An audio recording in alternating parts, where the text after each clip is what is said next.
Alhamdulillahi Rabbil Alamin. Hamdan yuwafi ni'amahu wa yukafi mazida kama yuhibbu Rabbuna wa yarda. Wa ashhadu an la ilaha illallah wahdahu la syarikalah. Wa ashhadu anna Muhammadan abduhu wa rasuluhu la nabiyya ba'dah. Insyaallah pada hari ini kita akan bahas poin E, masih dalam bab mandi. Ada di halaman 93, yaitu bab mandi dengan tata cara mandi junub, tapi hukumnya hanya sunnah.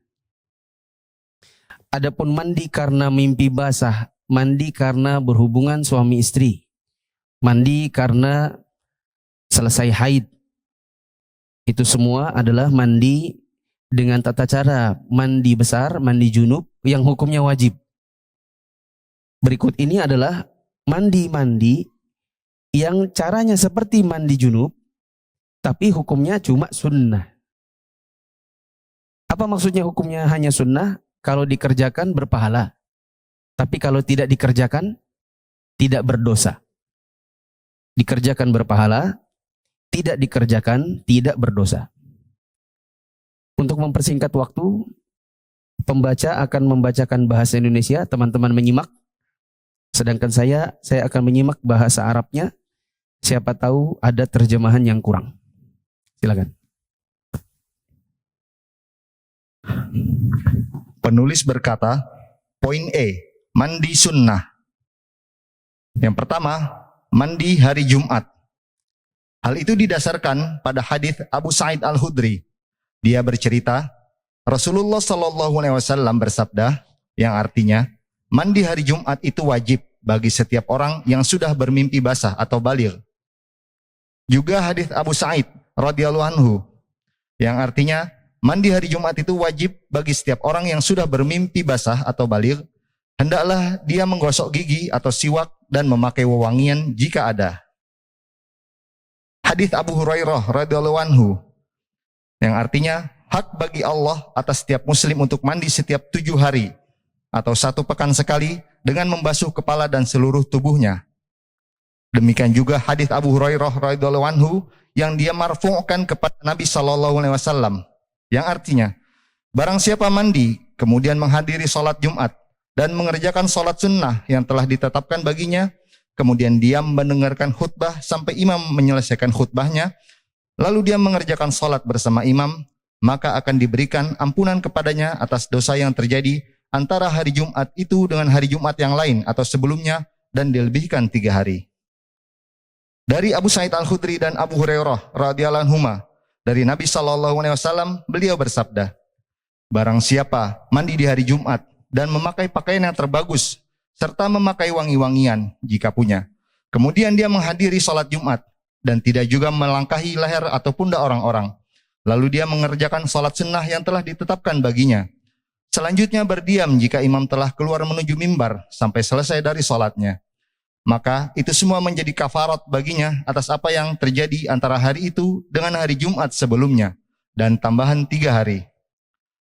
Dari Aus bin Aus Ats-Tsaqafi, dia bercerita, aku pernah mendengar Rasulullah SAW bersabda, barang siapa membersihkan diri pada hari Jumat dan mandi, lalu bergegas pergi dan berangkat di awal waktu, serta berjalan kaki dan tidak menaiki kendaraan, selanjutnya mendekati posisi imam, kemudian mendengarkan khutbah dan tidak lengah, maka baginya pada setiap langkah pahala amalan 1 tahun, berupa pahala puasa dan qiyamul lail sepanjang tahun itu.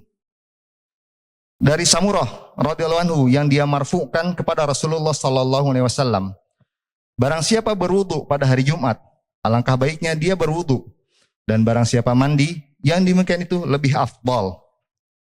Dari Abu Hurairah radhiyallahu anhu, dia berkata Rasulullah SAW bersabda, barang siapa berwudu dan dia melakukannya dengan sebaik-baiknya, kemudian menghadiri salat Jumat dan lalu mendengarkan khutbah seraya berdiam diri, maka akan diberikan ampunan kepadanya atas dosa-dosa antara hari itu dengan hari Jumat berikutnya, dan ditambahkan 3 hari. Dan barang siapa menyentuh kerikil, berarti dia telah lengah. Ya. Stop dulu. Di antara mandi yang hukumnya sunnah adalah mandi di hari Jumat. Apa dalilnya? Dalilnya tadi disebutkan ada beberapa riwayat.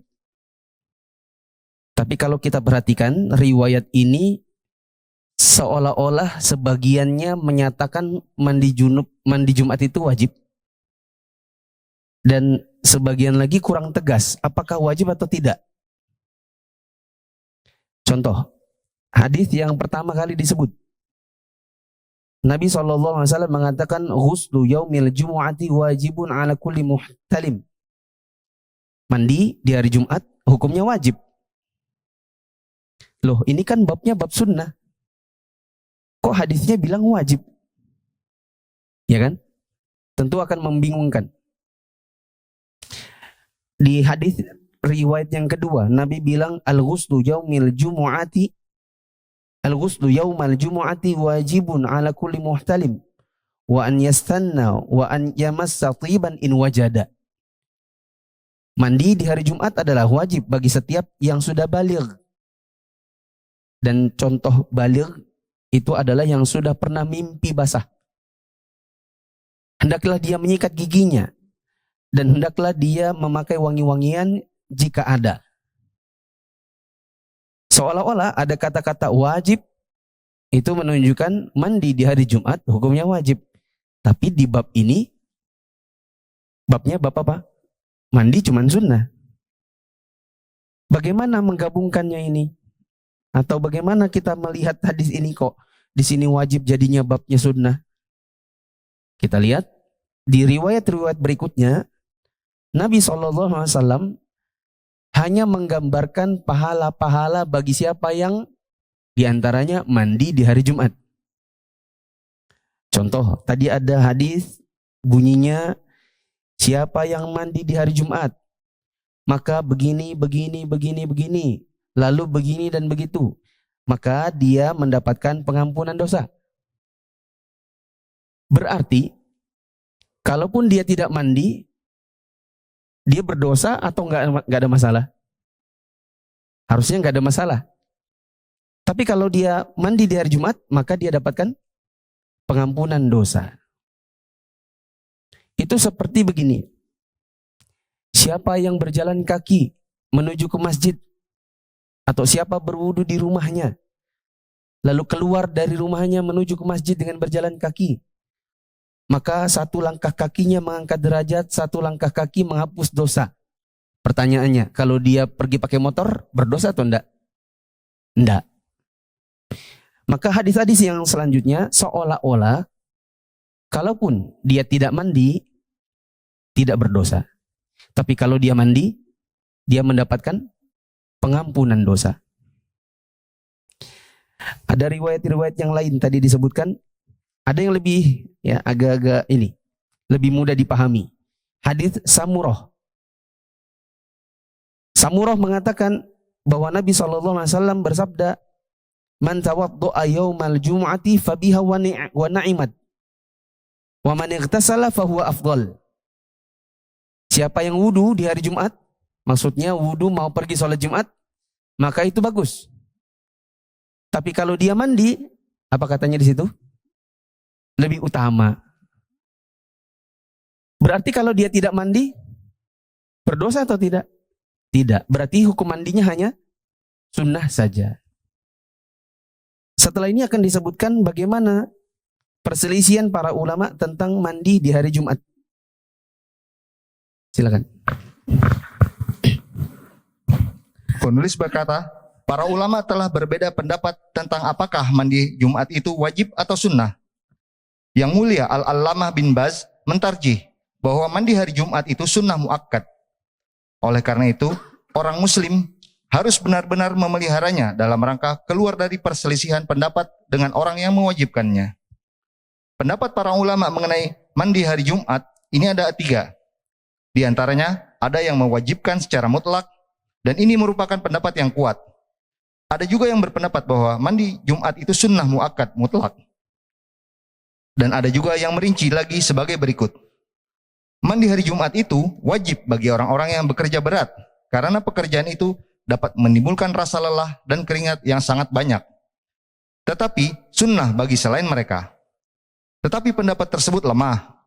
Yang benar adalah bahwa mandi hari Jumat itu sunnah muakkad. Ya. Kata penulis di sini, para ulama berselisih pendapat tentang hukum mandi di hari Jumat. Menjadi 3 pendapat. Pendapat yang pertama tadi adalah pendapat yang mengatakan hukumnya wajib mutlak. Berdasarkan hadis yang paling awal. Ada pendapat yang kedua yang mengatakan hukumnya hanya sunnah saja. Berdasarkan hadis yang agak-agak akhir. Ya kan? Tadi disebutkan ada sekian banyak riwayat kan? Riwayat-riwayat yang awal seolah-olah mandi hari Jumat itu hukumnya wajib. Sedangkan hadis-hadis yang agak belakang hukumnya seolah-olah adalah sunnah. Ada pendapat yang mencoba menengahi. Yaitu pendapat yang mengatakan bagi orang yang kerjanya kerja berat, contohnya tukang, yang pekerjaannya itu menimbulkan keringat yang banyak, maka dia wajib mandi. Mungkin alasannya adalah supaya ketika dia masuk di shaf untuk sholat Jumat, dia tidak mengganggu orang-orang yang lain. Adapun orang-orang yang kerjanya ringan, atau misalnya kalau di zaman kita ruangannya ber-AC, kerjanya kantoran, keluar dari kantor langsung ke masjid, cuma wudhu, nggak ada masalah, maka mereka tidak harus mandi. Tapi pendapat yang ketiga ini pendapat yang kurang tepat. Yang tepat adalah pendapat yang kedua, bahwa mandi di hari Jumat hukumnya sunnah, tidak wajib. Nah, selanjutnya.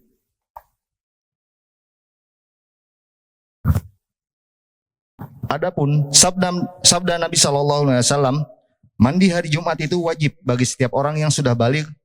Artinya, menurut mayoritas ulama sebagai penekanan, sebagaimana masyarakat Arab biasa mengungkapkan, janji itu adalah hutang dan saya wajib memenuhinya. Yang menunjukkan pengertian tersebut adalah kebijakan beliau yang memerintahkan cukup dengan wudu saja dalam beberapa hadis. Demikian pula dengan memakai wangi-wangian, siwak, pakaian bagus, serta berangkat terlebih awal ke masjid untuk sholat Jumat. Semua itu merupakan sunnah yang sangat dianjurkan, yang tidak memuat unsur wajib sama sekali. Ya. Untuk dalil-dalil yang memperkuat bahwa hukum mandi di hari Jumat hanya sunnah adalah tadi disebutkan barang siapa mandi, gosok gigi, pakai wangi-wangian, mendekat ke posisinya imam. Itu semua adalah perbuatan-perbuatan yang sebenarnya adalah sunnah saja. Berarti satu rangkaian itu hukumnya sama. Mandinya, pakai parfumnya, sikat giginya, itu semua satu hukum. Dan sikat gigi, pakai wangi-wangian, itu hukumnya hanya sunnah, berarti mandinya juga sunnah. Ala kulli hal, saya pribadi begini. Hendaknya mandi. Kalaupun teman-teman pergi kerja di pagi hari, berarti mandi sebelum berangkat kerja. Coba ditulis di situ. Hendaknya mandi. Dan jangan berkata, kak cuma sunnah aja. Kalau memang masih bisa mandi, mandi. Kalau ada yang berkata, Ustadz, saya kan keluar dari kantor itu jam 12 kurang 10. Kalau saya pulang dulu nggak sempat. Nanti malah terlambat datang ke masjid. Maka saya katakan, sebelum antum berangkat ke kantor, bahasa orang Balikpapan itu, mandi memang sudah. Gitu. Ya kan? Ya. Mandi memang sebelum berangkat ke kantor. Antum berangkat ke kantor jam berapa? Misalnya jam 7. Nah berarti setengah 7 kan mandi. Nah, mandi di hari Jumat di pagi hari itu tata caranya seperti mandi junub. Supaya nanti waktu mau pergi Jumatan, antum tinggal wudhu saja. Kalau ada teman yang tanya, enggak mandi dulu kah? Sudah tadi pagi. Mandi apa? Ya mandi dengan tata cara mandi junub yang niatnya mandi sholat Jumat. Sedari pagi sudah dilakukan karena Nabi bilang mandi hari Jumat. Dan didukung untuk, yang itu merupakan dukungan untuk sholat Jumat. Tapi tidak mesti mau sholat Jumat baru mandi, nggak mesti. Ya. Wallahu a'lam bishawab. Sekarang adalah mandi yang kedua. Kita tinggalkan mandi Jumat, sekarang mandi yang kedua. Ghuslul ihram. Silakan. Yang kedua adalah mandi ketika hendak ihram. Hal itu didasarkan pada hadis Zaid bin Thabit radhiyallahu anhu bahwa Nabi SAW pernah melepas pakaian beliau ketika hendak ihram lalu mandi. Di antara mandi yang sifatnya hanya sunnah, hukumnya sunnah, dikerjakan berpahala, tidak dikerjakan tidak berdosa, adalah mandi untuk ihram. Apa itu ihram? Yaitu persiapan menuju masuk ke dalam manasik haji atau umroh. Malah ini adalah rangkaian pertamanya, berihram. Ya, mandi lalu kemudian pakai kain. Kalau laki-laki kain yang 2 lembar atas bawah. Tidak menggunakan celana dalam, tidak menggunakan pakaian dalam. Ya, tapi ini nggak bisa saya detailkan karena ini bukan kajian manasik ya. Tapi kita doakan semoga teman-teman yang belum pernah haji dan umroh semoga Allah mudahkan rezekinya. Ya. Ketiga. Yang ketiga adalah mandi ketika hendak memasuki kota Makkah. Karena Ibnu Umar radhiyallahu anhu tidak memasuki kota Makkah, melainkan menginap di Dzituwa sampai pagi hari dan mandi, dan dia sebutkan hal itu dari Nabi SAW. Termasuk di antara mandi yang hukumnya sunnah adalah mandi ketika hendak masuk kota Mekah. Tapi secara umum kalau kita dari Indonesia, ketika mau masuk ke kota Mekah itu tidak bisa mampir untuk mandi kecuali ya tunggu sampai di hotel baru kita bisa mandi. Ya, tunggu sampai di hotel baru bisa mandi. Ya, nanti ada peringatan kalau memang sudah ihram dari Madinah, ihram dari Yalamlam, ihram dari Bir Ali, maka kalau sampai di Mekah mau mandi boleh, tapi tidak boleh pakai sabun yang ada wangi-wangiannya. Nah, kapan-kapan di manasik umroh saya jelaskan. Yang keempat. Yang keempat adalah mandi pada setiap melakukan hubungan badan. Hal itu didasarkan pada hadis Abu Rafi'. Nabi SAW pernah berkeliling menggilir beberapa istrinya pada suatu malam.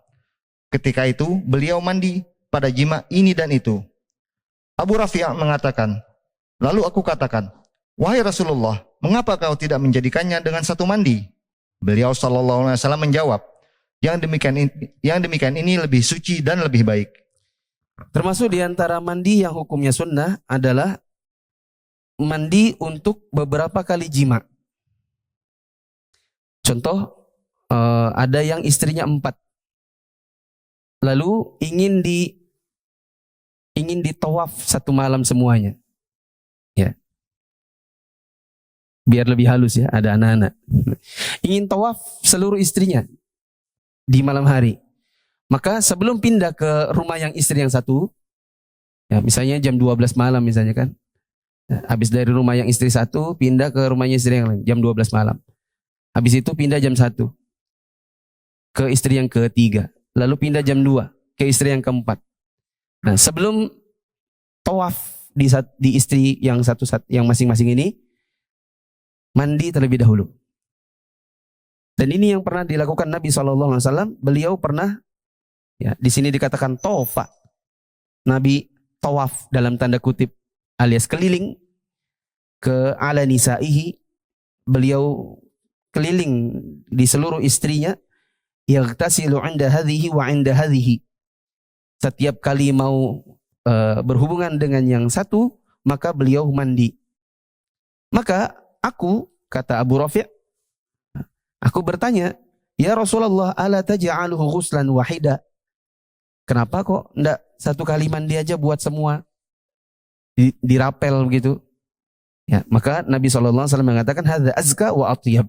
Lebih baik, lebih suci. Nah, ini bisa dikiaskan, beri catatan di situ. Ini juga berlaku sama jika istrinya satu, tapi jimaknya beberapa kali dalam satu malam.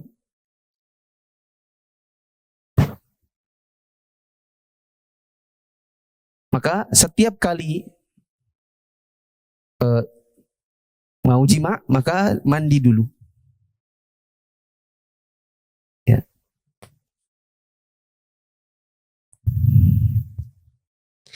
Yang kelima. Yang kelima adalah mandi setelah memandikan jenazah. Hal itu didasarkan pada hadis Abu Hurairah radhiyallahu anhu yang dimarfu'kan kepada Nabi sallallahu alaihi wasallam. Barang siapa memandikan jenazah, hendaklah dia mandi. Dan pada hadis Aisyah radhiyallahu anha, dia bercerita, Nabi sallallahu alaihi wasallam biasa mandi karena 4 hal, yaitu karena junub, pada hari Jumat, setelah berbekam atau hijamah, dan setelah memandikan jenazah. Ketidakwajiban mandi setelah memandikan jenazah ini didasarkan pada dalil bahwa Asma binti Umais, yaitu istri Abu Bakar, memandikan Abu Bakar radhiyallahu anhu ketika beliau meninggal dunia. Kemudian dia keluar, lalu dia bertanya kepada orang-orang dari kalangan kaum muhajirin yang mengunjunginya. Dia berkata, sesungguhnya aku sedang berpuasa, dan sesungguhnya ini adalah hari yang sangat dingin. Lalu, apakah aku harus mandi? Mereka menjawab, tidak. Al-Allamah bin Baz menjelaskan bahwa hal itu menunjukkan bahwa mandi setelah memandikan mayat sudah sangat diketahui di kalangan sahabat. Namun demikian hal itu bersifat sunnah. Ya. Di antara mandi yang hukumnya sunnah adalah mandi setelah memandikan mayat atau memandikan jenazah. Dalilnya adalah sabda Nabi SAW, man ghassalal mayyita falyaghtasil. Siapa yang memandikan mayat, maka hendaklah dia mandi juga. Aisyah radhiyallahu anha mengatakan Nabi itu biasa mandi karena 4 hal. Karena junub, karena hari Jumat, karena baru saja berbekam, dan karena karena memandikan mayat. Nah, ada riwayat tambahan bahwasanya Asma binti Umais, yaitu istrinya Abu Bakar, Asma ini memandikan jenazah Abu Bakar. Setelah selesai memandikan jenazah, maka Umais keluar lalu bertemu dengan kalangan muhajirin yang ketika itu sedang melayat. Asma bertanya, ya, hari ini adalah hari saya berpuasa dan sangat dingin. Apakah saya wajib mandi? Maka para sahabat mengatakan tidak ada kewajiban mandi. Ya. Maka dari sini kita bisa ambil kesimpulan bahwa mandi setelah memandikan mayat itu sudah ramai atau sudah jamak diketahui oleh para sahabat, dan mereka meyakini bahwa mandi setelah memandikan mayat hukumnya hanya sunnah. Mandi yang keenam. Yang keenam adalah mandi setelah mengubur orang musyrik. Hal itu didasarkan pada hadis Ali bin Abi Thalib radhiyallahu anhu. Dia pernah datang kepada Nabi sallallahu alaihi wasallam seraya berucap, sesungguhnya Abu Thalib telah meninggal dunia. Beliau sallallahu alaihi wasallam bersabda, pergi dan kuburkanlah dia. Sesungguhnya dia meninggal dalam keadaan musyrik, jawab Ali. Beliau sallallahu alaihi wasallam lalu memerintahkan, pergi dan kuburkanlah dia. Setelah aku menguburkannya, aku kembali lagi menghadap beliau, dan beliau berkata kepadaku, mandilah. Mandi yang keenam yang juga hukumnya sunnah adalah mandi setelah menguburkan jenazah orang musyrik. Catat dulu dekat situ. Disyariatkan menguburkan orang musyrik. Tapi yang dimaksud di sini bukan dengan caranya orang muslim. Ya, sekedar dikubur. Tapi tidak ada yang namanya menyolatkan, kemudian mendoakan, mentalkinkan, itu enggak ada semua. Ya. Tapi orang musyrik itu dikubur kenapa? Dalam rangka menghindarkan mudarat yang bisa timbul dari mayatnya kepada kaum muslimin. Dalilnya adalah riwayat Ali bin Abi Thalib ketika ayahnya meninggal. Ya. Ayahnya meninggal dan Nabi SAW mengatakan, Inna Aba Thalibin mat. Abu Thalib, ya, bapakmu meninggal. Maka Nabi mengatakan, idhab fawarihi. Pergilah kuburkan dia. Ali kemudian ya komentar begitu. Innahu mata musyrikan. Ya Rasulullah, tapi kan masalahnya Abu Thalib ini matinya musyrik. Dikubur juga kah gitu. Maka Nabi menegaskan idhab fawarihi. Pergi kuburkan. Ya. Maka pergilah Ali kemudian menguburkan ayahnya. Dia mengatakan falamma waraituhu raja'tu ilaihi faqala li igtasil ya igtasil. Ketika aku selesai aku menguburkan, aku kembali kepada Nabi lalu aku mengatakan sudah dikubur. Ya, maka Nabi SAW mengatakan, nah sekarang mandi. Ini menunjukkan bahwa selesai menguburkan orang musyrik disunnahkan untuk apa? Mandi. Ketujuh. Yang ketujuh adalah mandi bagi wanita yang mengalami istihadhah setiap akan sholat atau pada saat menjamak antara dua sholat. Yang apa? Mengalami istihadhah. Oh iya, mengalami istihadhah. Catatan, tidak sama istihadhah dengan haid. Beda ya? Kalau haid itu punya siklus. Istihadhah itu tidak punya siklus, bahkan di luar siklus. Contoh, perempuan siklusnya 1 bulan itu 7 hari di awal bulan. Tapi kok tengah bulan itu keluar darah terus sampai 10 hari, belasan hari. Nah, darah yang di luar dari siklus itu namanya apa? Istihadhah. Untuk haid tidak boleh sholat. Haid tidak boleh puasa. Haid tidak boleh berjima. Kecuali hanya sebatas di luar saja. Adapun istihadhah tetap harus sholat, tetap puasa, boleh dijima. Ya, beda ya. Nanti akan lebih detail, insya Allah ketika datang babnya. Kalau saya tidak salah ada bab khusus tentang haid dan nifas dan juga istihadhah. Nah, selanjutnya. Hal itu didasarkan pada hadis Aisyah radhiyallahu anha. Ummu Habibah radhiyallahu anha pernah mengalami istihadhah pada masa Rasulullah sallallahu alaihi wasallam. Lalu beliau menyuruhnya untuk mandi setiap kali sholat. Dalam hadis Hamnah binti Jahash radhiyallahu anha, Nabi sallallahu alaihi wasallam pernah berkata kepadanya, akan aku perintahkan kepadamu 2 hal. Mana saja satu dari kedua hal itu yang kamu kerjakan, maka kamu tidak perlu lagi mengerjakan yang lainnya. Jika kamu kuat mengerjakan keduanya, kamu yang lebih tahu.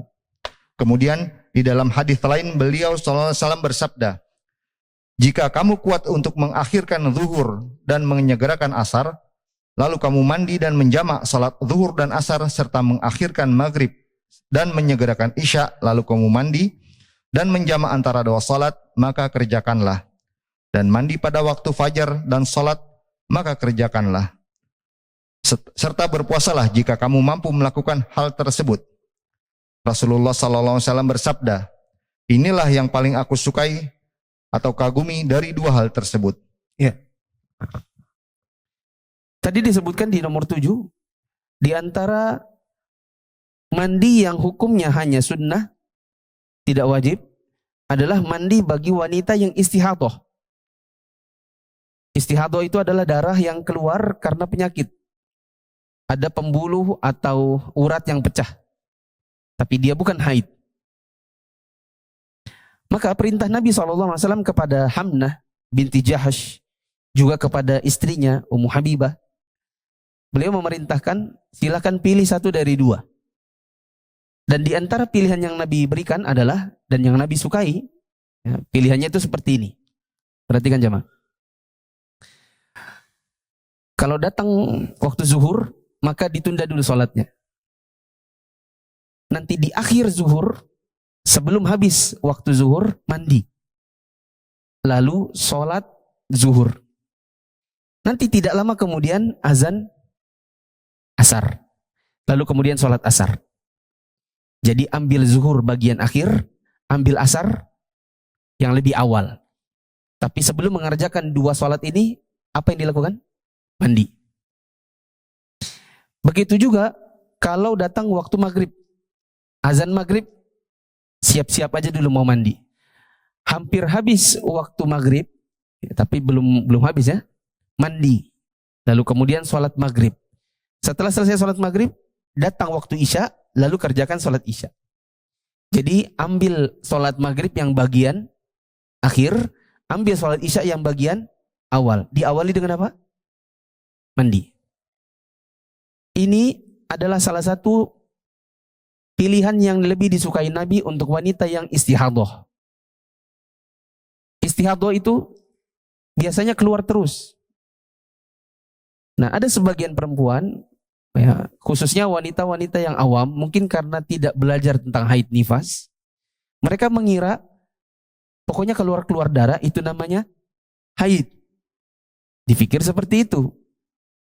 Padahal ada beda. Haid itu warnanya tidak sama dengan istihadah. Kekentalannya tidak sama dengan istihadah. Baunya, aromanya tidak sama dengan aroma istihadah. Yang jelas istihadah tidak punya siklus. Bahkan di luar siklus. Sedangkan haid ada siklus. Ya, tadi saya sudah jelaskan perbedaannya.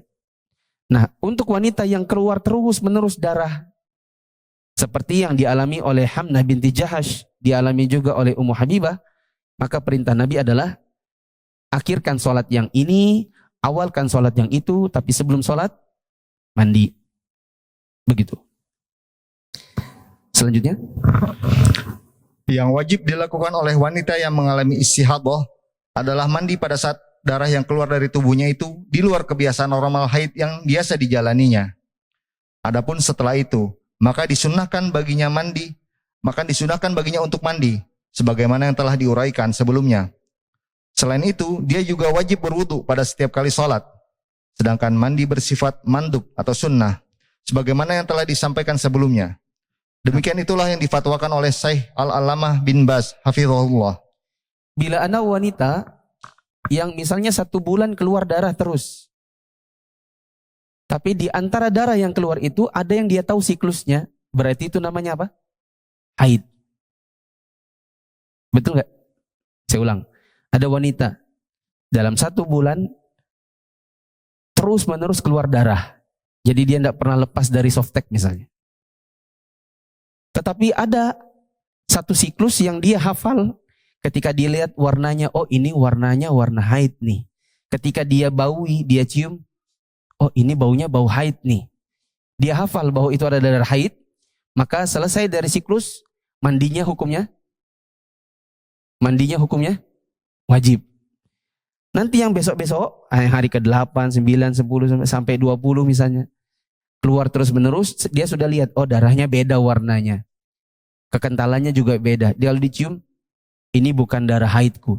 Itu mandinya hukumnya sunnah. Bisa dipahami? Yang ke-8. Yang ke-8 adalah mandi setelah siuman dari pingsan. Hal itu didasarkan pada hadis Aisyah radhiyallahu anha. Dia bercerita, Nabi SAW pernah merasakan dirinya sangat berat untuk bangun karena sakit. Lalu beliau bertanya, apakah orang-orang sudah sholat? Kami menjawab, belum, mereka semua menunggumu. Beliau berkata, siapkan untukku air di mikhdab. Aisyah berkata, Mikhdab itu artinya ember atau baskom.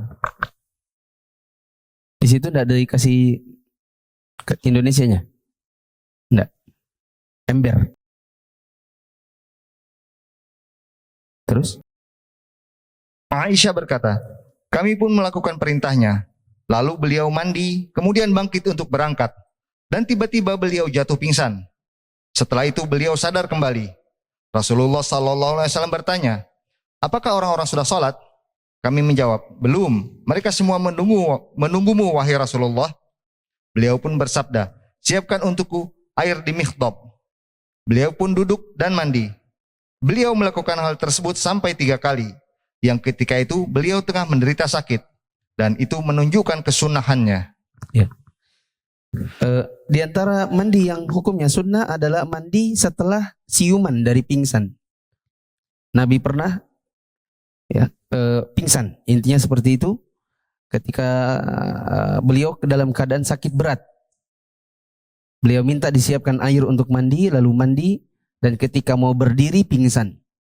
Setelah siuman beliau tanya lagi, apakah orang-orang sudah sholat? Ada yang bilang belum, orang-orang nunggu. Maka Nabi minta disiapkan air lagi, maka Nabi mandi lagi. Setelah mandi, kali ini beliau mandinya duduk. Dan ketika beliau selesai mandi mau berangkat, pingsan lagi. Dan itu terjadi sampai 3 kali. Maka kata para ulama, Nabi habis pingsan, siuman, mandi. Pingsan lagi, siuman, mandi.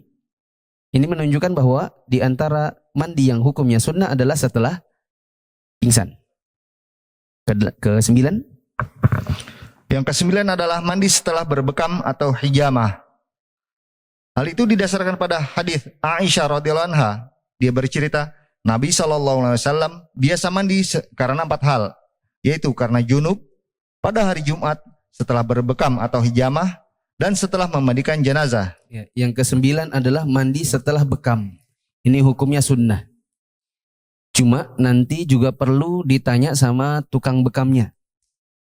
Karena ada juga tukang bekam yang menyarankan habis selesai bekam, jangan langsung mandi. Betul ya? Siapa tukang bekam? Ada yang suka bekam? Ada yang bilang jangan langsung mandi. Entah katanya pori-pori terbuka atau yang lainnya. Ya ikuti saja. Nanti setelah misalnya antum bekam jam 8 pagi. Nanti jelang zuhur baru mandi. Ke-10. Ke-10, mandinya orang kafir jika masuk Islam bagi orang yang menyebutnya sunnah. Yang ke-10, mandi yang juga termasuk sunnah adalah mandi bagi orang kafir jika dia masuk Islam. Atau dengan kata lain, mandi bagi orang yang baru saja masuk Islam. Tapi di pertemuan online, kira-kira 3 pertemuan sebelum ini, entah di pertemuan 12 atau ke-11, saya tidak terlalu ingat. Di situ kita bahas bahwa mandi bagi orang yang baru masuk Islam itu ada 3 pendapat. Saya nggak bawa parfum ya. Saya jadi teringat ada janji parfum ya.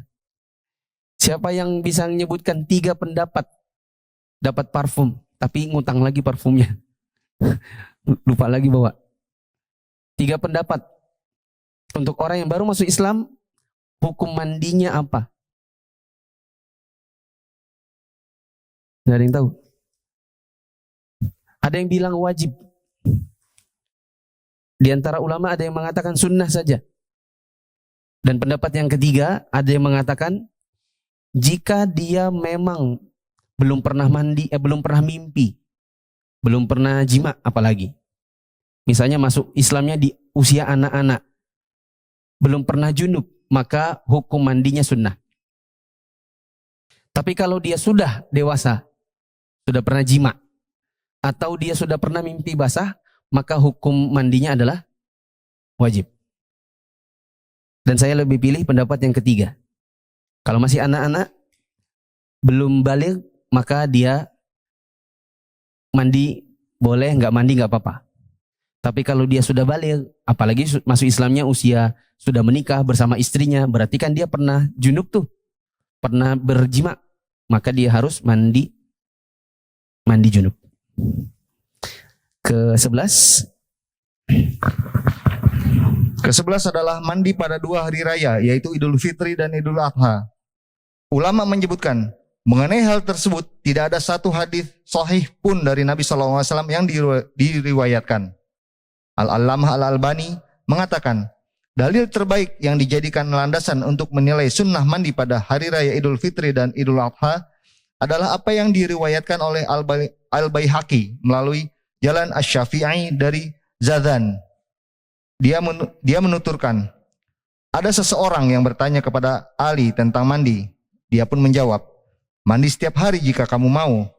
Orang itu berkata, tidak, yang kumaksudkan adalah mandi sunnah.